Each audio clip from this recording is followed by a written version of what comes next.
რა ფული გააკეთა FIFA 2026 წლის მსოფლიო თასზე? ეს ის კითხვაა, რომელზე პასუხის გაცემის დრო ახლა უკვე ნამდვილად დადგა, რადგან მუნდიალი ოფიციალურად დასრულდა და გამარჯვებულიც უკვე გამოვლინდა. ლიცენზიები, ბილეთები, რეკლამები, მოკლედ, ყველაფერს, რამაც ჯანი ინფანტინოს მიერ მართულ გლობალურ ორგანიზაციას მწვანე დოლარები მოუტანა, ერეკლე პოლადიშვილმა მოუყარა თავი და დეტალურად გაგვაცნობს ერეკლე საღამომშვიდობის. ბექა საღამომშვიდობისა და მივესალმები მაყურებელს.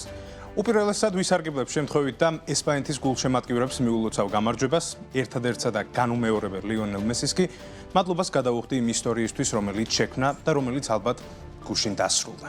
დასრულდა 2026 წლის მუნდიალები და არ გქონდა უფლება თავი არ მოგვეყარა ყველა იმ საჯარო ინფორმაციისთვის, რაც FIFA-ს წლევანდელი საფეხბურთო მოვლენის ფინანსურ შედეგებთან დაკავშირებით გავარკვიეთ.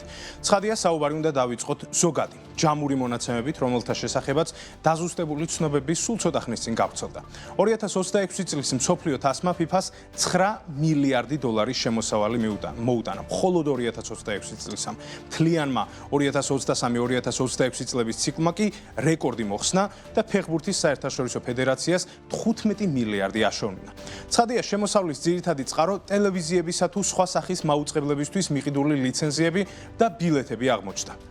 ბილეთები, რომელთა ღირებულებაც საშუალოდ $900 შეადგენდა. თუმცა, სტანდარტულად $60-დან იწყებოდა და $10,000-საც კი აღწევდა. აგერ ცოტა ხნის წინ გაირკვა, რომ MetLife არენაზე გუშინ გამართული ფინალის 10 ბილეთი ტრამპს პირადად ინფანტინოსაგან $15,000 უყიდია. ეს რეალური ინფორმაციაა პრეზიდენტის 2025 წლის დეკლარაციაში ჩაწერილი. სხვათა შორის, ტრამპი არ იყო ერთადერთი, ვისაც ბილეთებში ამდენის გადახდა მოუწია. იმ ადგილების ფასმა, რომლებიდანაც საუკეთესო ხედი იშლებოდა და სადაც საკვებიც უხვად იქნებოდა, $38,000-საც კი იხდიდნენ. ერთი ადამიანი 2.3 მილიონსაც კი იხდიდა ერთ ბილეთში. ალბათ იკითხავთ, ეს ხომ უკვე გაბერილი, არაოფიციალური ბაზარია და აქედან FIFA-ს რა ხელი ექნებოდაო, თუმცა ინფანტინო მოიფიქრა და წელს პირველად შემოგთავაზა FIFA-ს ლეგალური მეორადი ბაზრობა, სადაც ადამიანები ყიდნენ ბილეთებს და ადებდნენ ნებისმიერ ფასს. აქედან კი მსოფლიო საფეხბურთო ორგანიზაცია 15%-ს იღებდა. მოკლედ, ჯამურად ბილეთების გაყიდვით FIFA-მ 2026 წელს 3 მილიარდი იშოვა. რაც შეეხება გლობალურ სატელევიზიო თუ სამაუწყებლო ლიცენზიებს, ეს ცხადია ყველაზე შემოსავლიანი მიმართულება აღმოჩნდა თითქმის 4 მილიარდი დოლარით. კიდევ არის ერთი სახის ლიცენზია, ბრენდის ლიცენზია, თავისი აქსესუარების, ლოგოს გამოყენების უფლებით, რაშიც ინფანტინოს ორგანიზაციამ 670 მილიონი გააკეთა.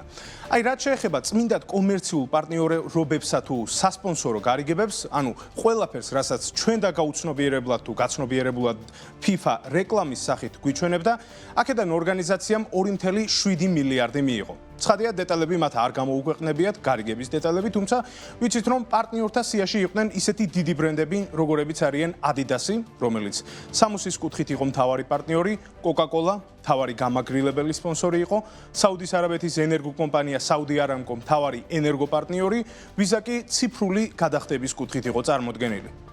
სიაში ვხვდებით Lenovo-საც, Qataris ავიახაზებსაც, Hyundai-საც და Airbnb-საც. მოკლედ, ყველას ვინც შეიძლება გაგახსენდეთ. აი, მთელ ამ ამბავში, მთელ ამ მათემატიკაში, ასეთ აშკარად ფულზე გათულ აზროვნებაში, ყველაზე საინტერესო იცით რა არის, რომ FIFA სამართლებრივი თვალსაზრისით არაკომერციული, მოგებაზე არაორიენტირებული ორგანიზაციაა. მაშინ კითხავთ, ასე დაჟინებით რატომ ცდილობსო ყველა ბაზრის ათვისებას, ყველა კომერციული თუ არაკომერციული შესაძლებლობის გამოყენებას? პასუხი მარტივია. თუ არ ჩავთვლით იმ კორუფციულ ბრალდებებს, რომლებიც ამ ორგანიზაციასთან დაკავშირებით ყოველთვის გვესმოდა და გვესმის, FIFA-ს მთავარი აზრი, არსი და საზრუნავი მსოფლიოში ფეხბურთის განვითარებაა. იმ მცირედი ხარჯების გამოკლებით, რაც თავად ორგანიზაციის რჩენისა თუ რეგულარული საქმიანობისთვის სჭირდება მას, მთელი დანარჩენი ფული ისევ ფეხბურთში ბრუნდება. სწორედ FIFA დგას გლობალურად ამ სპორტის განვითარების უკან. ისინი აძლევენ ქვეყნებს ფულს, რათა განავითარონ სტადიონები, შეუძინონ თუნდაც ბუცები, პატარა თაობის იამალებს, ბაპეებსა თუ კვარაცხელიებს. რაც ამ დროისთვის არის ცნობილი, 2027-2030 წლებისთვის ორგანიზაცია 2.7 მილიარდს მცირე სახელმწიფოების საფეხბურთო განვითარებას მოახმარს. ჯამურად კი ახალ ციკლში 10 მილიარდზე მეტი დაიხარჯება.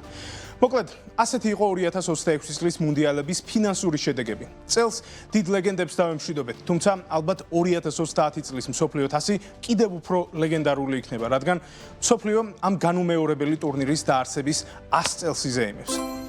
იქამდე 4 წელია, თუმცა ეს დროც მალე გაივლის. BMG კი მაშინაც თავის საქმეს შეასრულებს და მხოლოდ რიცხვებით საქმიანად მოგიყვებათ მუნდიალების ამბებს.